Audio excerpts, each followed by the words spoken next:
Now, this is the beginning of a lot of persecution by the Roman state that's going to continue for roughly over another 200 years, up till the year 313. Okay, but Tertullian in the 2nd century, a church father, famously said that the blood of the martyrs is the seed of the church. That persecution of the church, that the death of the martyrs is what made the church grow so rapidly. And so this martyrdom culture that's beginning to emerge, where the Romans would persecute Christians, and feed them to wild beasts or kill them in gladiatorial games and so forth and so on, have them executed, actually fueled the growth of Christianity in a wild way. In AD 12, the Emperor Trajan is going to write a very important letter to one of his, to Pliny, one of his rulers of a small region, okay? And so Trajan is going to there tell Pliny how to persecute Christians. And this is official imperial policy on how to persecute Christians. And it was all to be done with due process. Romans were very big on due process. But anyway, a persecution cycle is going to begin, a vicious cycle of persecution, where Christians refuse to comply with common acts of political and civic duty. Then the first one, or the most important one, being sacrificing to the genius of Caesar, or to the image of Caesar. Now, it was thought that sacrificing to Caesar was just sort of like your minimal civic duty. If you would sacrifice a little incense and put it on a little altar of coals, it would burn, and a fragrant plume of smoke would go up, and this would be to show that you had solidarity with Caesar. You have nothing against him, you're agreement with his rule, and that you are not seditious. Christians would not do this because they thought it was idolatry. And so they were singled out for persecution. As they were persecuted, they began to go underground. That is, they began to hide and to meet in secret so that they would not be persecuted. But of course, that fueled even more accusations and suspicions. Then all kinds of nasty rumors began, a lot of fake news, if you will, but false accusations about what Christians were doing, that they were drinking blood, that they were sacrificing a baby and eating it and drinking its blood, or that they were involved in orgies, or there was all kinds of nasty rumors that were flying around.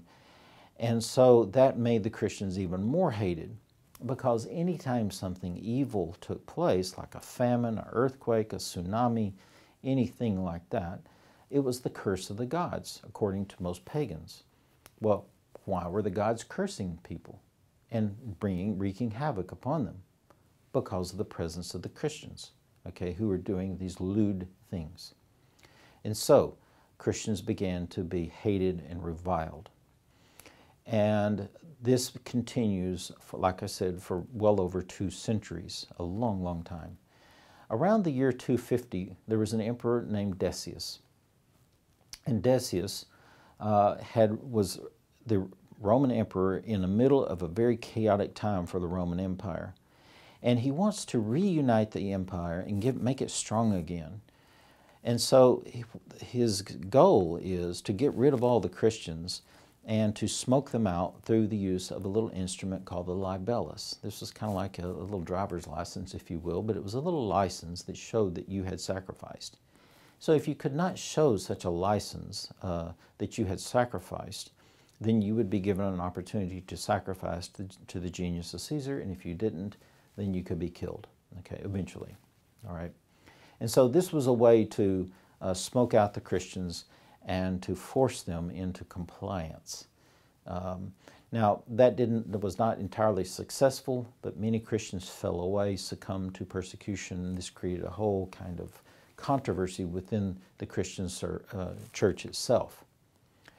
From about 303 to 305, under the Emperor Diocletian, persecution of Christians even grew more severe. Many people thought this was the absolute end of the world, that this was an apocalyptic event, because Diocletian was rounding up Christian leaders and killing them, burning books, like of the Bible and so forth, and simply, wreaking all types of destruction upon Christians.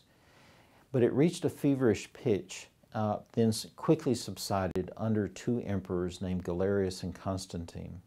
In 311, Galerius issued an edict of toleration, and then in 313, after a key battle, an epic moment where Constantine defeats one of his key opponents, he issues the Edict of Milan. And that edict basically says there will be no more persecution of Christians and that there is free and open practice of Christianity is okay. Moreover, because of what happened at the Battle of Milvian Bridge there with Constantine the year before in 312, he won that key battle because he had seen a vision in the sky. And the vision was a vision of the cross. And he heard a voice saying, "Hoc signo vinces, in this sign you will conquer." He went into battle using the sign of Christ, and he conquers and wins, outnumbered 3-1, and he attributed his military victory to Christ. This was an epic moment for Western civilization, because at this moment we have an emperor who is going to start using Christianity for political purposes, for geopolitical purposes, okay? He sees Christianity as a valuable tool for politically uniting an empire that is falling apart. And it worked. But it had consequences. So after the Edict of Milan, Christianity increasingly became the preferred religion of the empire until an edict in 381 by Theodosius made Christianity the exclusive religion of the empire. You see what's happening here? We start off, Christianity is a little ragtag group of people, fishermen, who follow a teacher who has a revolutionary idea. And now it's the exclusive religion of the biggest empire on the planet, okay? And will go on to transform all of Western civilization through that epic moment. Now, there's good, bad, and ugly to go around here, okay? Consequences all over the place. And had we more time, we could unpack a lot of those consequences and explore some of them. But this union of Christianity with the Roman Empire is going to not only spread Christianity, but it is going to lead to using Christianity as a political tool, if you will, for political unity.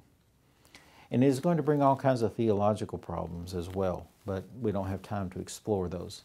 But this dramatic shift would change both Christianity and Western civilization for thousands of years.